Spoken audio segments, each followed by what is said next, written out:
The wind had a lonely sound that night, dragging its cold fingers through the grass and rattling the loose boards of the cabin like a thief testing locks. Clara Belle Hensley sat by the fire with her shawl wrapped tight, staring at the small flame as though it might answer for the long years it had burned without witness. Out here, the days bled into each other until even memory felt like a faded scrap of fabric. She spoke to no one. No one came. That was the way she wanted it, or at least the way she told herself she did. The knock came sudden and low, more like the thud of a fist meant to hold itself back. She froze. No one had knocked on her door in 3 winters. She listened, breath caught, as rain whispered against the windows and wind swelled against the walls. Another knock, heavier this time. She rose slowly, boots dragging over the warped floorboards, hand tightening around the iron latch. When she opened the door, the night spilled in, raw and wet. Standing there was a man who seemed carved from the earth itself, broad-shouldered, towering, his coat slick with rain. In his arms, wrapped in a frayed quilt, was a baby, its small face flushed from the cold. His eyes, shadowed under the brim of a soaked hat, were dark with something she recognized, desperation. "Ma'am," he said, his voice rough from the wind, "can we stay one night?" She didn't answer at once. Her gaze dropped to the child's trembling hands, then back to the man's chapped lips. The last time she'd opened her door to someone, it had cost her the last piece of herself she'd been willing to show the world. But the baby gave a soft cry, and something in the sound slipped past all her defenses. She stepped aside. Inside, the fire's glow spread across the room, painting them in amber. The man knelt near the hearth, unwinding the quilt to check the baby's feet. His hands were huge but careful, as if afraid his strength might break what he held dear. Clara busied herself with the kettle, pouring black coffee into the only clean cup. She slid it toward him without looking up. "Much obliged," he murmured, steam curling into the air between them. The silence that followed wasn't hostile, but it wasn't comfortable either. Clara's eyes kept catching on the way his shoulders slumped as though the weight he carried wasn't just the baby, but a load that no man could set down.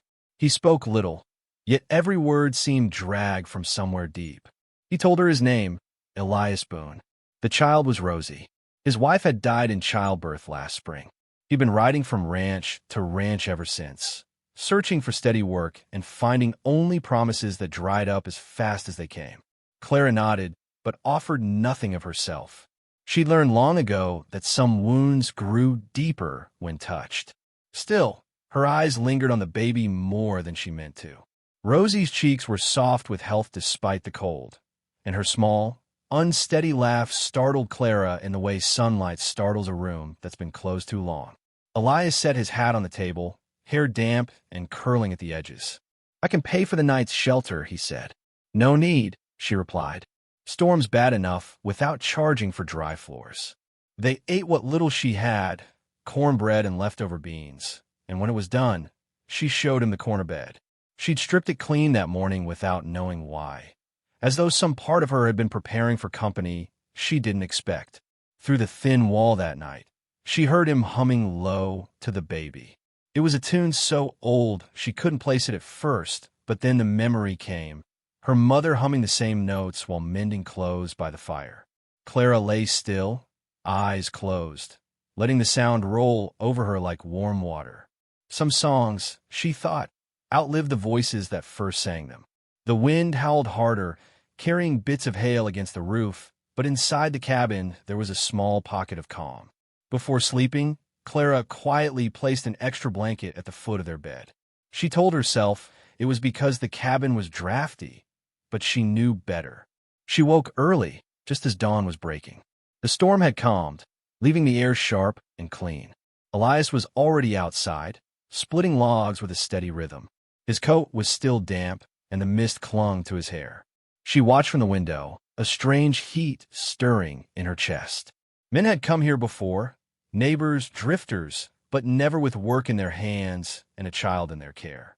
When he came in, cheeks red from the cold, he said nothing about the pile of wood now neatly stacked by the door.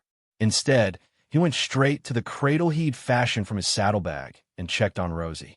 The tenderness in that gesture pulled at something deep in Clara, something she'd thought was long buried. By midday, the clouds thickened again. She glanced at the sky and then at Elias, wondering if he'd leave before the next round of rain. He caught her looking, and for a moment, it felt like there was a conversation happening without words about staying, about leaving, about what either might cost. "Don't want to trouble you longer than necessary," he said, adjusting Rosie's blanket. Her throat tightened. "Storm's not over yet." The kettle whistled sharply, filling the space between them. She poured water into 2 mugs, pushing one across the table. His fingers brushed hers, calloused and warm despite the chill. It wasn't much, a passing touch, but it landed like a mark that would be slow to fade. The rest of the day was quiet. Elias mended a loose hinge on the door without being asked. Rosie crawled across the floor, chasing a bit of twine Clara had dropped. And Clara, though she said little, found herself listening for his footsteps when he stepped outside, measuring the silence by his absence. Night came fast, the wind pressing hard against the walls once more. Clara stood at the window, watching the dark swallow the horizon. Somewhere in the distance, she thought she saw the faint glow of another lantern. Too far to be neighborly, too close to be chance.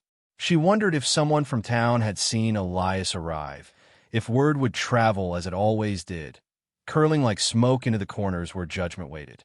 She turned to find Elias watching her, his expression unreadable. Rosie was asleep against his chest, small breaths rising and falling in rhythm with his own. For a heartbeat, the room felt warmer than the fire could make it. Outside, the wind shifted. The faint glow in the distance was gone.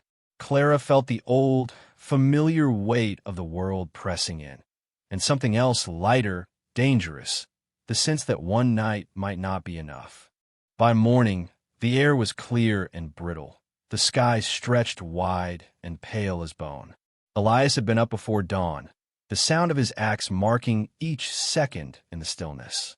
Clara brewed coffee, listening to that steady rhythm, wondering when it would stop and if she wanted it to. She set 2 mugs on the table. He stepped in with the scent of frost clinging to his coat, nodding in thanks, his gaze holding hers for a moment longer than it needed to. When she went into town for flour and salt, she felt it before she saw it. The way conversations faltered when she walked through the store door, the glances that darted and retreated. Mrs. Prudence Wilkes stood behind the counter, leaning toward Deputy Frank Calhoun. They were speaking low, but Clara caught enough. "Some women never learn," Mrs. Wilkes murmured, lips curling. "Invite a man in, and next thing you know." The rest trailed off, swallowed by a pointed look in Clara's direction. Clara kept her head high, hands steady as she paid for her goods. She learned the art of moving as though gossip slid off her skin. But as she stepped back onto the wooden porch, the cold bit sharper than before. The whispers followed her like shadows, reminders of the day years ago when her sister Sadie May had stepped into the role meant for her, and the whole town had watched with something between pity and delight. Back at the cabin, Elias was rocking Rosie in the chair by the fire. The baby's small hands clutched the front of his shirt. Clara set the supplies down harder than she meant to. He looked up, reading something in her face. "We'll be gone come morning," he said, voice quiet but sure. "Don't want to bring you any trouble." She should have agreed. That would have been the safer choice. Instead, she found herself saying, "Storm's not over yet." The truth was, she didn't know if she meant the weather or the way her heart had begun to stir after so many years of lying still. That night, the wind rose again, but the sound that froze Clara was not outside. It was Rosie's sudden, thin cry, sharp enough to slice through the room. Elias was on his feet instantly, but panic had taken his breath. "She's burning," he muttered, pressing his lips to the baby's forehead. Her skin was hot, damp with fever. "The doctor's in town," Clara said, already knowing the storm would make the ride dangerous. Elias looked toward the door as though weighing the risk of ice against the heat in his daughter's skin. Clara touched his arm. "We'll do what we can here." She moved with a surety she hadn't felt in years. Cool cloths from the basin, willow bark brewed bitter in a tin cup, the the baby's head resting against her forearm as she coaxed her to sip. Elias stayed close, his big hands useless for such delicate work, but his eyes never left Rosie's face. Hours passed in slow, tense drips of time. The wind rattled the cabin, the fire dimmed to embers, and still they waited for the fever to turn. At one point, Clara felt Elias's hand rest briefly against her back, a touch both steadying and pleading. She didn't move away. She could feel his fear like a current through the air, mingling with her own determination to see the child through the night. When at last Rosie's breathing eased and her skin cooled, Elias let out a sound that was almost a laugh and almost a sob. The first light of dawn found them both still seated near the fire, Rosie sleeping between them. Elias's head was bowed, his hat resting in his lap. "Don't know how to thank you," he said, voice thick. Clara studied the lines of his face, the exhaustion and the relief. "She's strong," she replied. "Gets that from somewhere." He looked at her then, really looked, and for the briefest moment, she thought he might say something more. But instead, he glanced toward the window, where the pale sun was pushing back the night. "If you'll have us, we could stay a little while," he said. "Until spring." Her answer was wordless. She rose, went to the cupboard, and pulled down another plate, setting it beside her own. The sound of it meeting the table was soft, but it carried more than any promise spoken aloud. For the rest of the morning, they worked in easy silence, him splitting the larger logs into kindling, her mending a tear in his coat. Rosie slept curled in a basket near the fire, the storm now no more than a damp whisper against the walls. Yet under that quiet, something had shifted. The air inside the cabin felt fuller, warmer, as though the walls had grown to hold more than one life. In town, the gossip would be moving faster than the thaw. Clara knew that. She could almost hear Mrs. Wilkes already, telling someone about the giant rancher and the woman who took him in. But for the first time, the weight of such talk did not feel like a chain around her neck. There was strength in what they had weathered together in the dark hours, strength that didn't need the world's permission to exist. Late that evening, Elias stepped outside to check the woodpile. Clara watched him through the window, the last light of day cutting his frame against the snow-patched earth. There was something in the way he stood, solid, certain, that made her chest ache in a way she wasn't ready to name. When he came back in, he paused by the door, as though wanting to say something but unsure how. Clara met his gaze, and for a moment the room was utterly still. Then Rosie stirred, letting out a small, sleepy sound, and the spell broke.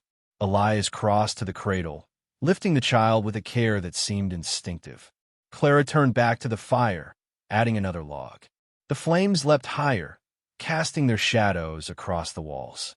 She felt his presence behind her, the quiet weight of it, and though no words were spoken, something passed between them, a recognition that whatever had begun in this storm was not yet done. Outside, the wind shifted, carrying with it the faint scent of thaw. Inside, Clara knew the storm was only just beginning.